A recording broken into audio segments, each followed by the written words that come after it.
Expression ബാലേട്ടൻ അവിടെ കൊണ്ടുപോയി ഒരു കോമാളിയാക്കിയതുപോലെ തന്നെ നാടകീയതയുടെ ഒരു ഇതായിപ്പോയി. അതുകൊണ്ട് ഒരു പ്രതീക്ഷയില്ലായിരുന്നു. പക്ഷേ എടുത്ത് കുളമാക്കി വെച്ച് അതാ പ്രശ്നമായി പോയത്. ഇത് വെറുതെ തെലുങ്ക് ഒരു പടം മതി. മലയാളത്തിൽ വളരെ ഡയലോഗ് വളരെ മോശമായിട്ടുള്ള രീതിയിലുള്ള ഓരോന്നും അങ്ങനല്ല ചെയ്തിട്ടുണ്ട്. പക്ഷെ അത് നമുക്കത് ദഹിക്കൂല.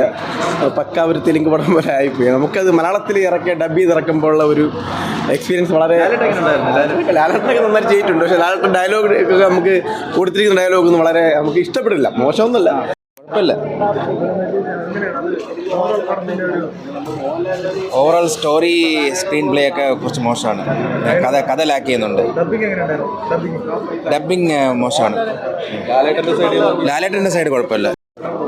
സിനിമ കൺസെപ്റ്റ് കൊള്ളാം, പക്ഷേ സിനിമ എടുത്തിരിക്കുന്നത് വളരെ മോശമായിരുന്നു. ലാലേട്ടനെ അവിടെ കൊണ്ടുപോയിട്ട് ഏജന്റിൽ മമ്മൂട്ടിയെ കൊണ്ടുപോയി ആക്കിയതുപോലത്തുള്ള രീതിയിലായി ആ ഒരു ലെവൽ. പക്ഷേ നമ്മൾ വിചാരിച്ച ഒന്നും സിനിമയ്ക്ക് അത് കിട്ടിയില്ല. വെറുതെ ഫാൻസ് ലാലേട്ടൻ പോലും ഇതിന് പ്രൊമോഷൻ കൊടുക്കാത്ത വെറുതെ അല്ലെന്ന് തോന്നുന്നു.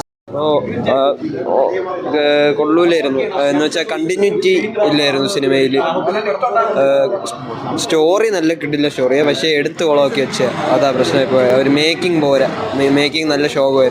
ഇല്ല, ഇപ്പം മോഹൻലാലിന് ഈ വർഷം ഒരു സുവർണ്ണ വർഷമാണ്. എല്ലാം കിടിലം പടങ്ങൾ. പക്ഷെ അതിന് കണ്ണുകിട്ടായിരിക്കും വർഷവും വന്ന് കയറിയെന്ന് എനിക്ക് പറയാനുള്ളൂ. ടൈറ്റിൽ കാർഡൊക്കെ ഗംഭീരമായിരുന്നു. ടൈറ്റിൽ കാർഡ് കൊള്ളാം. അവർ മോഹൻലാലിനെ ഭയങ്കര ഗോഡ് ഓഫ് ആക്ടിങ് അങ്ങനെയൊക്കെയാണ് കൊണ്ടുവന്നിരിക്കുന്നത്. പക്ഷേ എനിക്ക് തോന്നുന്നു ഇവർ മോഹൻലാൽ ഈ പടം ചെയ്യാനും ഈ അച്ഛൻ മകൻ കോംബോ ആ ഒരു സാധനമൊക്കെയാണ് പറഞ്ഞിരിക്കുന്നത്. പുനർജന്മം, കഴിഞ്ഞ ജന്മത്തിൽ ശത്രു, ഈ ജന്മത്തിൽ മകൻ, അങ്ങനെയൊക്കെ.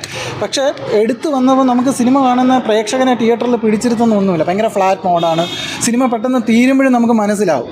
രാജമൗലിയുടെ കൈ കിട്ടിയിരുന്നെങ്കിൽ ബ്രോ വേറെ ഏതെങ്കിലും സംവിധാനം കുറച്ചുകൂടെ രസകരമായിട്ട് പോയെന്ന് തോന്നി.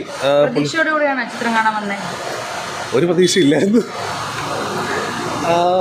ഞാനാ പറഞ്ഞ നല്ല കഥയായിരുന്നു, പക്ഷെ വളരെ മോശം അവതരണമായിരുന്നു. ഇപ്പം നമുക്കത് മോഹൻലാൽ ചെയ്തിട്ടുണ്ട്. പക്ഷെ മോഹൻലാലിന് ഇതിനകത്ത് അഭിനയിക്കേണ്ട ആവശ്യമില്ല. അത് തെലുങ്കിലുള്ള ആരെങ്കിലും അഭിനയിച്ചാൽ മതിയായിരുന്നു.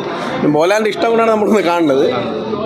ഓക്കെ, പക്ഷെ നമുക്കത് ഇനി എന്തൊക്കെയാണ് വലിച്ചു കയറാൻ കിടക്കണമെന്ന് ഓരോരുത്തരും എന്താണെന്ന് നമുക്ക് അറിഞ്ഞൂടാ. സെക്കൻഡ് ഹാഫ് പിന്നെയും നമുക്ക് കണ്ടിരിക്കാം, പക്ഷേ ഫസ്റ്റ് ഹാഫ് ഒരു രക്ഷയില്ലാത്ത രീതിയിലുള്ള ഒരു അപരാധ ലെവലായിപ്പോയി. നായകൻ്റെ പെർഫോമൻസ് ഒക്കെ നിങ്ങൾ കാണുന്നുണ്ട്. ഏജന്റിനെ മറ്റേ അഖിലക്കിൻ്റെ ഇല്ലേ ആ ലെവലിലുള്ള പെർഫോമൻസ്. അതിലും താഴെയാണ് ഇതിലെ ഓരോ എക്സ്പ്രഷൻസ്. നടൻ്റെ